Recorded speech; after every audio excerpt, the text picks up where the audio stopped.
So this right here is the kitchen on my teardrop camper, and in this video I figured I would give you my opinion about this dual gas burner stove that I'm having here, and I'm gonna show you how it works, a little bit about the size and the power and how it's been working for me, and the few drawbacks that I think this particular stove is having.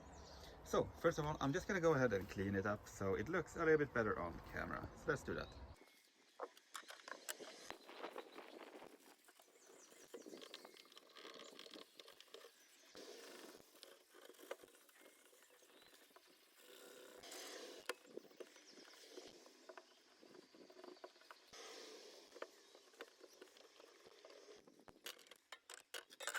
So if we start about the stuff that I think is bad about this kind of stove, at least for my use case, is that all of these 5 parts here, they are loose. That means that all of this is gonna go flying when I drive, since I'm having this on a mobile home, basically. It's on a camper. But if you would have this like in a summer house or something, it wouldn't be a problem. It's just a good thing then, because you can easily take it apart and clean it. So that's the only bad thing that I have about this one. It's that if you're having this in like a teardrop camper or a van life situation, you're gonna have to remove everything when you drive, unless your ride is really smooth and it doesn't really bump around that much, because otherwise this is gonna go flying. It's gonna damage stuff. But this is really good because you can fit different sizes of pots and pans and big stuff and small stuff and all of that. There are some rubber feet on here to keep it in place, so it like locks in place here. So I think that's really good. The size of this one is about 52 centimeters by 30, so it's not that big. It's just like perfect size for something like this.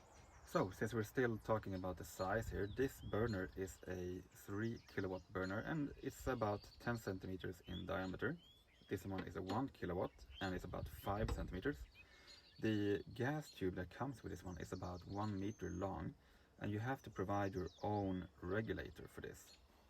And this is the kind of gas canister that I'm using. I'm using this 2012 kind, and this is my regulator on top of here. So it's really easy to get a hold of these canister, replace them. They're not so heavy, and they're not so expensive either. When it comes to the ignition of this kind of gas kitchen, all you need to do is just turn on your gas flow, which I have down here on the regulator.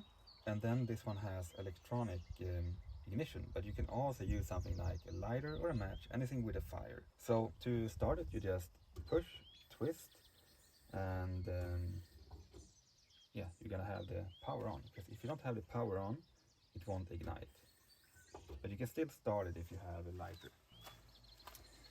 Now I have the 220 volts turned on, and there we see that it lights on. So you just twist to regulate, and it's the same on the bigger one too.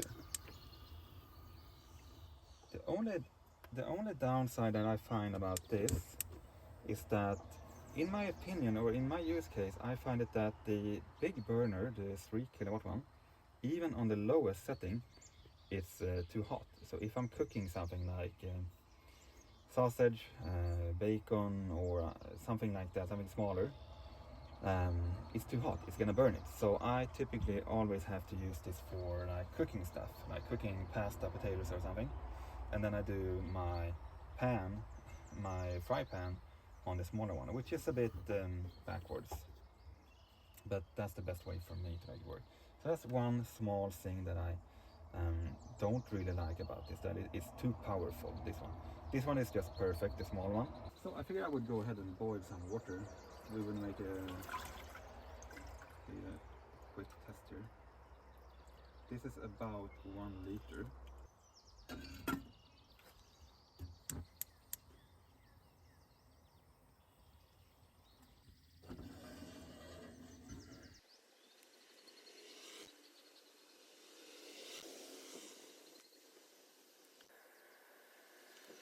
Okay, so it's boiling now. It took about 11.5 minutes to get it boiling with the 1 kilowatt burner.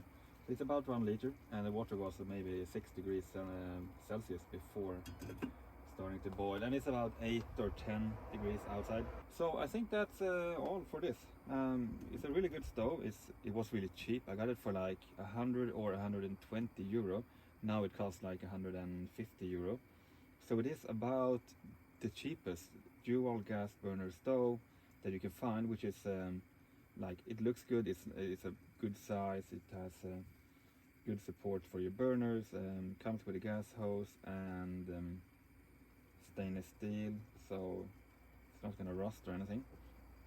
But it's been working good for me. It's really good. I'm happy with it. It's a good stove. I hope you enjoyed this video. If you did, give it a thumbs up. And if you want to see more content like this, consider subscribing. So maybe I will see you in the next one. Bye bye.